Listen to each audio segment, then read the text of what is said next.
Assalamualaikum warahmatullahi wabarakatuh. Saya Indana Padiatunisa akan mempresentasikan tentang Islam dan kosmologi.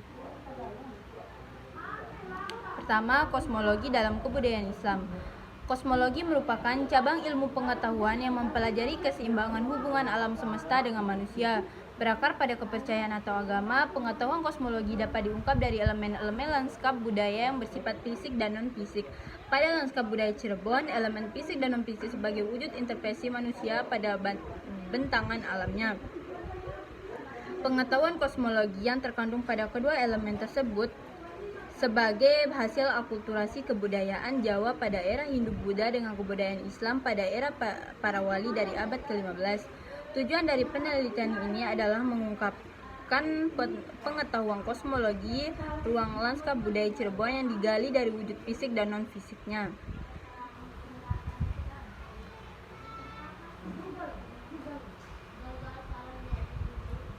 Penelitian ini menggunakan metode kualitatif. Proses penelitian dilakukan selama 4 tahun, yaitu mulai 2012 hingga 2016.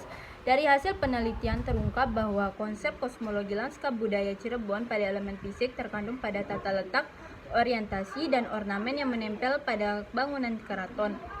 Adapun pada elemen non-fisik, pengetahuan kosmologi terkandung pada setiap kegiatan ritual tradisi yang dilakukan oleh masyarakat pengikut keraton Cirebon. Kosmologi dalam suatu kehidupan masyarakat dipandang sangat penting sebagai bentuk hubungan antar alam manusia dengan alam Tuhan sebagai pencipta alam semesta. Untuk itu, pemahaman tentang kosmologi dapat mempengaruhi kehidupan kebudayaan suatu masyarakat, baik dalam berpikir maupun bertindak. Kosmologi dapat dibedakan sebagai ilmu yang menyelidiki asal-usul, struktur, dan hubungan ruang waktu dari alam semesta, serta asal-usul kejadian bumi, sistem matahari, dan hubungan dengan jagat raya. Dengan kosmologi sebagai metafisika, ilmu yang menyelidiki alam semesta sebagai sistem yang beraturan.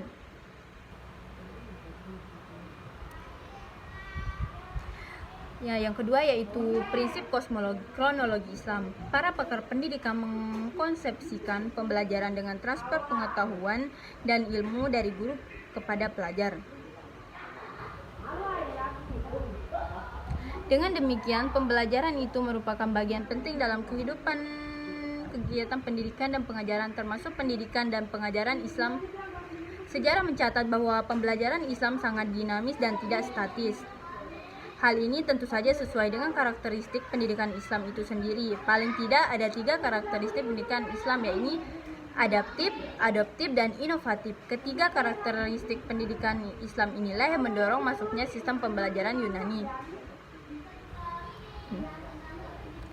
Untuk itu diperlukan adanya prinsip-prinsip pembelajaran yang harus dipedomani setiap guru dalam melaksanakan tugasnya, memberikan pengetahuan kepada pelajar. Paling tidak ada 3 prinsip pembelajaran Islam, yaitu prinsip tadarus dan tertib, prinsip metodologis, dan prinsip psikologis.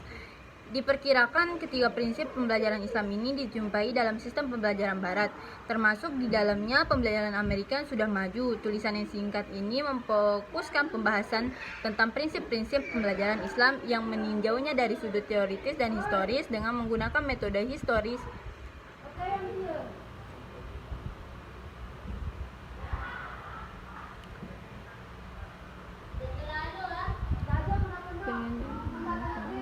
Dan pendekatan sejarah sosial. Sistematika pembahasannya dimulai dengan pendahuluan, kemudian dilanjutkan dengan pengertian pembelajaran karakteristik pendidikan Islam, prinsip-prinsip pelajaran Islam, dan quantum teaching dalam perspektif pendidikan Islam.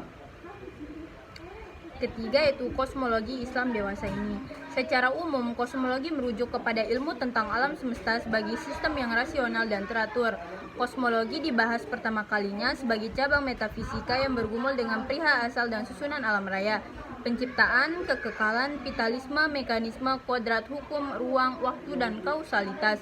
Dalam pembahasan yang bercorak metafisik ini, kosmologi hadir sebagai upaya manusia dalam memahami sistem raya dan menentukan posisi di dalamnya.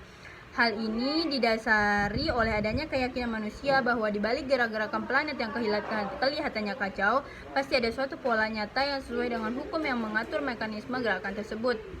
Pendasaran inilah yang selanjutnya menghasilkan pandangan kosmologis tertentu yang silih berganti dipahami oleh manusia, sejak dari geosentrisme hingga heliocentrisme dan relativisme.